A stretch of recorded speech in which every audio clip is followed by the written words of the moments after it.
Subscribe now and press the bell icon. Never miss an update.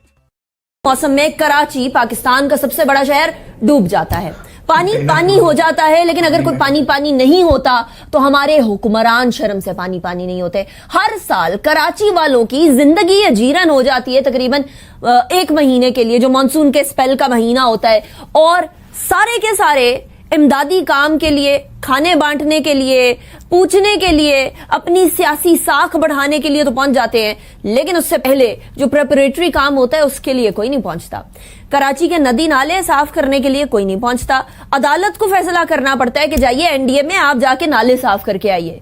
वहां वफाक और सिंध हुकूमत की आपस की लड़ाइयां नहीं खत्म होती हैं, सियासत नहीं खत्म होती है। इस सियासत की बुनियाद के ऊपर कराची में कोई काम करने वाला नहीं है।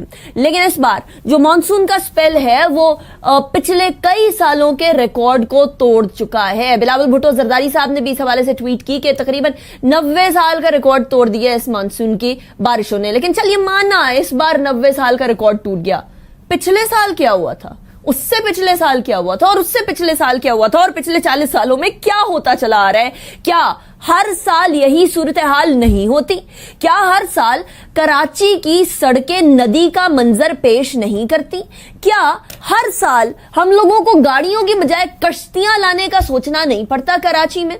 तो ये तो हो गई एक बात। लेकिन मेरा एक सवाल हमारी नेशनल लीडरशिप से है, और वो ये है कि आज से 40 साल 30 साल पहले हमने डैम्स बनाए होते तो अभी जो मुख्तलिफ शहरों में दरिया भर जाने की वजह से और इंडिया ने जो पानी छोड़ा है विदाउट एनी वार्निंग, उसकी वजह से जो हम इमरजेंसी लेवल पर पहुंच चुके हैं, दरिया चनाब जो है वो, इसके अलावा जो इस्लामाबाद रावलपिंडी के यहाँ रिवर समा है वो, यानी रिवर्स जो भर गए हैं, इनके ऊपर अगर हमने डैम बनाए होते तो आज क्या इन फ्लैश फ्लडिंग से हम बच ना जाते? क्या हमारे हुक्मरानों में दूरअंदेशी नाम की कोई चीज है, या फिर वो ये चाहते हैं कि जानबूझ के अवाम इस मसाइल से दो चार हो ताकि उस मौके के ऊपर जाकर अपनी सियासत चमकाई जा सके? यही सवाल आज मैं तीनों बड़ी सियासी जमातें जो हैं उनके लीडरान के सामने रखने वाली हूं। मैं तारुफ करवाती हूं मेरे मेहमानान का।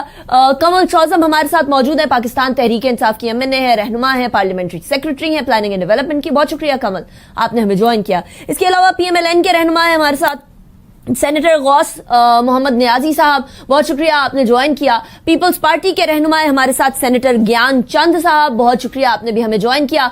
बात करेंगे इस हवाले से। कमल, सबसे पहले आपकी तरफ। अच्छा कमल, सबसे पहले तो फेडरल गवर्नमेंट के कुछ नुमाइंदे, जिनके अंदर से ऑफ कोर्स गवर्नर सिंध है, इमरान इस्माइल साहब हो गए, कुछ और लोग जो एमपीएज हैं कराची के, वो सारे कराची की सूरत हाल को ऑब्जर्व कर रहे हैं। लेकिन क्या ऑब्जर्वेशन के अलावा फेडरल गवर्नमेंट कराची के मसाइल को ईज करने के लिए कुछ कर सकती है या नहीं? बिस्मिल्लाहिर्रहमानिर्रहीम। Thank you very much Anika, बड़ा अच्छा क्वेश्चन किया आपने, और इसके जवाबात जो हैं वो पुरानी स्टेटमेंट्स सीएम जो सिंध है माशाल्लाह मिस्टर मुराद अली शाह साहब, उनके जो बयानात हैं उसमें आपके तमाम सवालों के जवाब हैं। सबसे पहली बात तो ये है कि जिस वक्त हमारे 14 एमएनए, अगर एमएनए का इख्तियार देख लें 18वीं तरमीम के बाद, तो वो सूबे में जाके कोई काम इफेक्टिवली नहीं करा सकता, उसके पास कोई इख्तियारात नहीं है। अच्छा, अगर फेडरल गवर्नमेंट ने अपने जो एमपीए जो वहां से इलेक्ट हुए हैं, क्योंकि हमारी जो सिंध की हुकूमत है वो इतने खुले दिल के हैं कि उन्होंने एक आना भी देना उन्हें पसंद नहीं किया, बल्कि उल्टा कराची को उन्होंने इस बात पे पनिशमेंट दी है कि उन्होंने पीटीआई को इलेक्ट क्यों किया, 14 एमएनएज इलेक्ट क्यों किए और कई एमपीएस को क्यों इलेक्शन में वोट दे के जिताया है। तो इस वजह से उन्होंने पनिशमेंट देते हुए एमपीएस को कोई फंड नहीं दिए।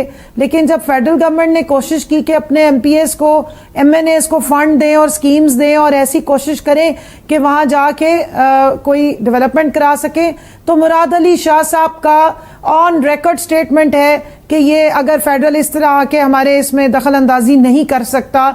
दूसरा, इनकी 18वीं तरमीम जो एक बकौल इनके आसमानी सहीफा बन चुका हुआ है, उसकी बेअदबी हो जाती है और इन सबको एक तमाशा लग जाता है।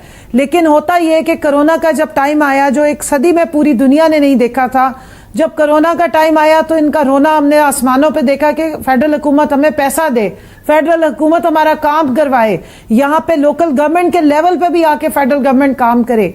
آج آپ دیکھ رہے ہیں, اور اس کے علاوہ آپ دیکھ لیں 12 سالوں میں پی ایف سی یعنی پروونشل فیڈرل جو کمیشن ہے اس کو انہوں نے آگے پروونشل فائنینشل کمیشن کو انہوں نے آگے نہیں ہونے دیا. بلدیاتی نظام نہیں کیا, لوکل, جی ہاں, بلدیات کو افیکٹو نہیں ہونے دیا. ویسٹ مینجمنٹ جو ہے وہ بھی سی ایم صاحب کے پاس ہے, لیکن نالوں میں اگر گندگی ہے, کچرا بھرا ہوا ہے تو وہ 14 MNA صاف کریں یا پھر پی ٹی آئی جا کے صاف کرائے. اس طرح باقی بھی انہوں نے اختیارات اپنے ہاتھ میں رکھے ہوئے ہیں. نہ وہاں پہ میئر کو انہوں نے امپاور ہونے دیا, نہ وہاں پہ کسی اور کو یہ کام چلنے دیتے ہیں, نہ فیڈرل کے پاس کوئی اور اس طرح کے 18ویں ترمیم کے بعد اختیارات ہیں کہ وہ ڈائریکٹ انٹروین کر سکے.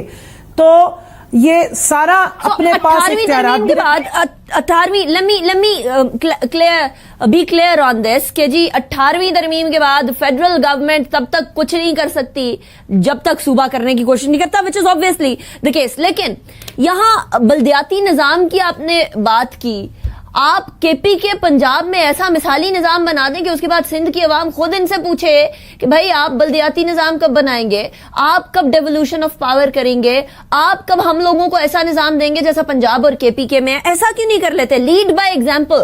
سندھ کے اندر آج آپ حال دیکھ لیں کیا ہوا ہے.